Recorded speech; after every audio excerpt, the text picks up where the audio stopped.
I am Marvel's bitch, aren't I?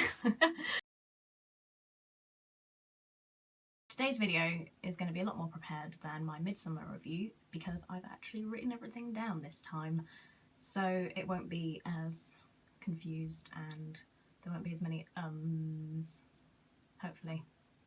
So without further ado, let's get it started. So I saw Spider-Man Far From Home last night. It's been a while because I've been away and I've had to catch up on things, so I've caught up on Midsommar and Toy Story 4, which I wrote a review. Toy Story 4, which I wrote a review for. And yeah, I was excited for this one. I don't get as mega hyped for Marvel films anymore until I actually get into the theatre and I'm kind of like, I am Marvel's bitch, aren't I? Because I sit there, I'm like, yeah, this is exciting, I'm so happy that they're doing this, but kind of outside of the cinema when I'm not watching them, I'm just, yeah, I just need to admit that I love Marvel more than I care to admit, because it's kind of easy to get bogged down in that, oh, they're making too many films, but you know what, they did an amazing job with everything. I love Spider-Man so much.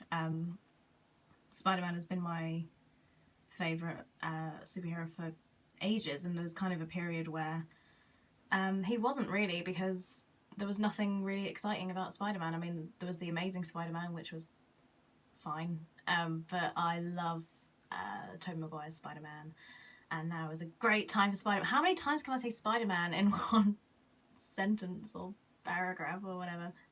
Anyway, I made a tweet after I saw Endgame essentially saying that I didn't need another Marvel film. I was like, I can happily be, okay with not watching another one after this. I also made another tweet about Spider-Man. I was like, well, this is so soon for a Marvel film to be released after Endgame. I was wrong about both of those things. I can happily watch Marvel films until I'm 80. I don't care. The whole too soon thing, I actually sat there being like, oh, it feels like it's been about a year since Endgame. So I was wrong. Ignore my tweets. Actually, don't follow me on Twitter, please. So yeah, I am just ready for more Marvel, and Spider-Man Far From Home set this up so well. Spider-Man Far From Home was the perfect segue into a post-Endgame world, actually. I think it dealt with it very well. It acknowledged everything. It didn't kind of ignore it, which I think it could have done, but this is Marvel. They're not going to ignore the past 11 years of stuff. And I think that's why I love Marvel films, because they're very aware of themselves, they're aware of where they've come from. They're just great.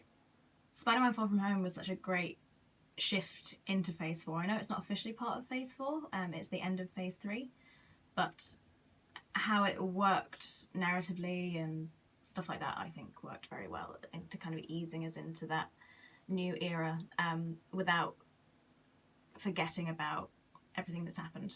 And what I think it did very well was, in a world where I guess us as fans are quite unsure of where Marvel are going with the MCU now, after Endgame. I mean, Tony Stark's not around anymore, Cap's not around anymore, Nat's not around anymore. There's that kind of, what the hell are they going to do? And I think Far From Home was quite clever in that it, again, in the film itself, I mean not the film itself, but the characters as well kind of are going through that with us, and they're very unsure about what's going to happen. There's this whole narrative about who's going to be the new Iron Man, which is a very big thing, like kind of theme throughout the film, and I think how they have ultimately dealt with it was very well done. Again, I don't want to give too much away because I don't want to ruin the film, even though it's been out for ages. Tom Holland is just amazing as always. He is a very good Spider-Man, a very good Peter Parker. I love him so much. And he's always kind of brought that naive teenage, kind of cocky but not underneath vibe to Spider-Man, which I think is great. And what I loved about Endgame, and what I loved about Far From Home was that he is still learning. Like, he hasn't just turned into, the Amazing Spider-Man, or oh, sorry, that's a different universe. I don't care. He hasn't turned into like this amazing version of Spider-Man. He still thinks of himself as the friendly neighborhood Spider-Man, essentially, whereas he's been this big hero in all these massive events. But I love the kind of push and pull against that happens in Far From Home. It's very interesting. And I think Tom Holland plays that kind of insecure and scared kid really well. What I loved is the amount of times that you see Peter actually crying in the film, because I mean, it's just nice to see. I mean, you don't see as many kind of male superheroes showing that vulnerability, and I think that's why he's such a popular character, because of that. He's just so good. And there was a point in the film that I loved, actually. It kind of made me well up a little bit. Again, I'm not going to talk about it in detail because I don't want to ruin it for anyone who hasn't seen the film yet. But I actually kind of sat there feeling like a proud mum, even though he's... How old's Tom Holland? Is he 22? Yeah. He's like 4 years younger than me. But I guess in the film he's 16. I mean, you know. But yeah, I kind of had that proud feeling, and I was just sat there like, oh, this is so great. Again, I don't want to go into it, but watch it, and I think you'll see the part that I mean. It was just very well done. I thought it was great. So naturally I'm going to talk about Jake Gyllenhaal. I think I'm pronouncing his name right. I can never... I'm just going to go with it. That's how I say it. I don't want to say much about his character Mysterio. Again, I don't want to spoil much, but he was very good. I thought that he did a very good job of playing the character naturally, because he's a great actor. I love him so much. But the entire plot surrounding Mysterio was interesting. It went somewhere that I did not expect at all. Again, kind of bringing in things from the past in an interesting way. This is hard to talk about without spoilers, but it was very good. But I think the issue with it kind of lies in the fact that the start of the film felt so cookie cutter Marvel. I mean, don't get me wrong, the entire thing is obviously a Marvel film.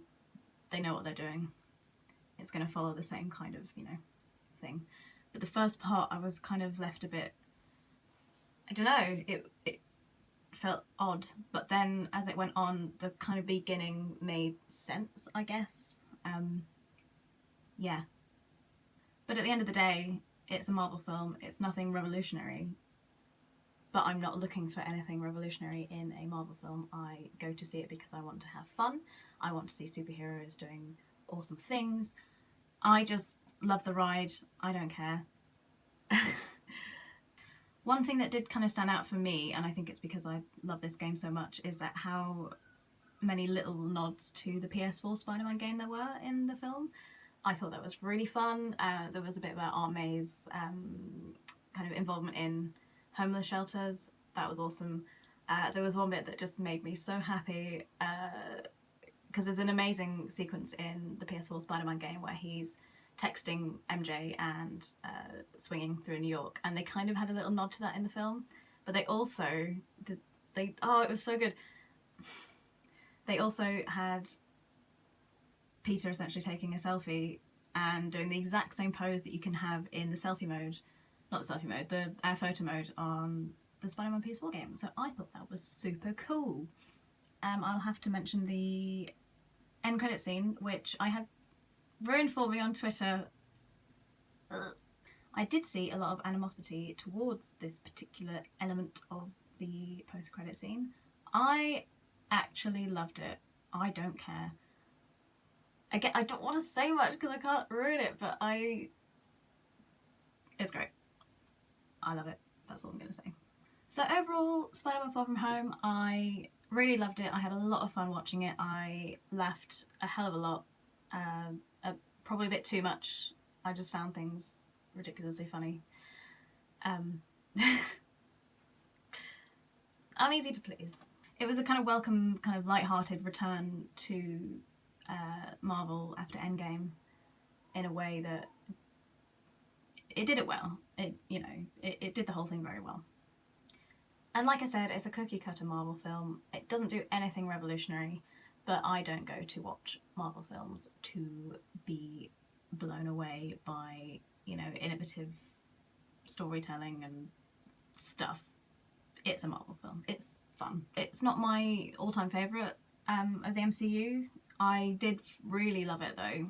And yeah, I don't really have anything else to say about it apart from go see it if you haven't already, and watch all the way through to the end. Obviously, do it with all Marvel films because these post-credit scenes are very good. So yeah, if you like my video reviews, please consider subscribing to my channel. I'm going to be posting a lot more on here soon. I'm really enjoying doing video reviews actually. And yeah, if you want to follow me on Twitter, I'm at Siobhan of the Dead. And yeah, I've got lots of other things coming up, which I will talk about soon. So yeah, bye everyone.